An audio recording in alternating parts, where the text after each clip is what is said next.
Yung PGH, tuloy-tuloy yan hanggang magamot kayo. Yung palibing, libre rin. Yung anti-rabies, libre. Yung saklay, libre. Yung artificial leg, libre. Yung wheelchair, libre. Yan ang serbisyong libo-libo na ang nakikinabang dito sa buong Paranaque. Hindi lamang sa 2nd District, pati mga 1st District ay natutulungan natin. Kaya baka meron mga kamag-anak kayo na taga 1st District sa Judicial, La Huerta, tumutulong din po si Congressman Roy Lagoles at si Congressman Kiko Goles dyan. Ngayon, ipakilala ko ang mga nasa likod at tumutulong dito sa proyektong ito. Nandito po yung Paranaque Solo Riders Club.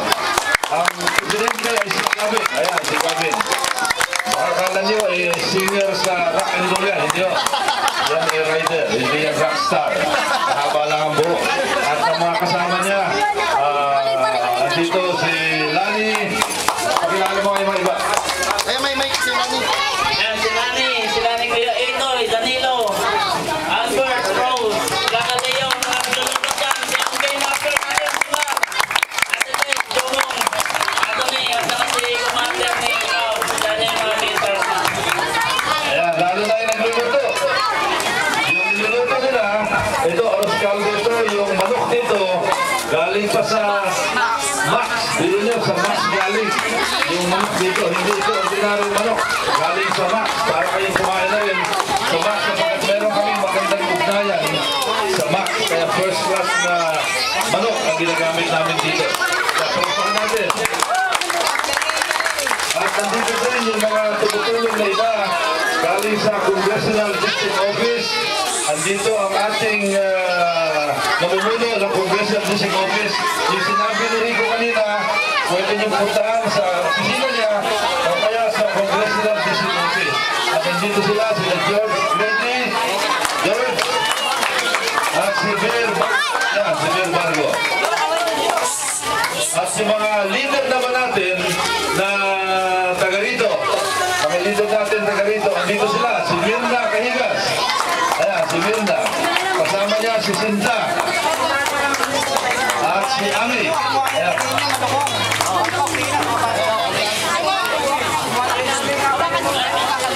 Ami, okay. Noemi.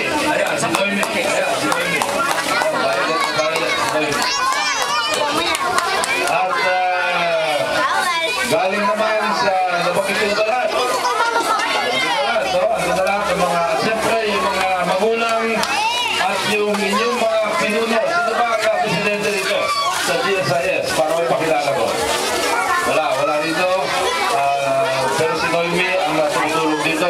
At siyempre, yung mga bata dito na talagang game na game. Game na game. Kanina pa masaya. Kita nyo naman, malapit na matapos ito. Ito ay patuloy na proyekto namin para sa pagtulong sa pagpapalusok ng mga bata. So yun lang po, alam niyo man ako. Nagpupunta ako rito, may okasyon na walang okasyon. Nakikita niyo lang ako rito, paikot-ikot sa lahat ng sulok. Kanina nga, naikot ko na itong lugar na ito. Kada nakapikit, kaya kong maglakad dito sa sitio GSIS, sa mga kabisado ko na ito. Hanggang doon sa Sampalukan. Yun lang, yung mga iba, naliligaw. Naliligaw dito yung kasi pag dumadaan dito, hindi agad makita yung daanan. Nahihirapan sila. Kaya ito nga, pero hindi mo makikita sa kali yan. Pero sabi ko nga, baka gusto nyo, magpalagay ako ng signboard dyan sa labas. Kung meron tayong malalagay ng signboard dyan sa labas, Noemi, magpagawa tayo sa labas para yung mga dumadaan sa labas, makikita nila at yung mga kamag-anak nyo, kaibigan nyo, mga barkada nyo, kaklase nyo gusto magpunta dito sa City GSIS ay hindi na mawawala. Lalo na pagkabi. So pwede ba yun? Pwede natin gawin project yun. Yung malalagyan ba sa labas? Dito, doon sa may signboard mo, na mababala. Lagyan lamang, sabihin mo lang, no? George, yan na lang, papagawa tayo ng signboard dito, yung Sitio GSIS. Yan dito, para sa labas. Kasi sa labas, mahirap. Hindi katulad ko, sabi ko, kasi nakapikit, nakikita ako sa lugar na ito, meron pa, nahirapan. Kahit na sina Gavin siguro, Gavin, nahirapan kanina mahanapin. Dalawa kasi entrada rito, doon sa kabila, at saka dito. Dito ang inaktan para natin. So ilan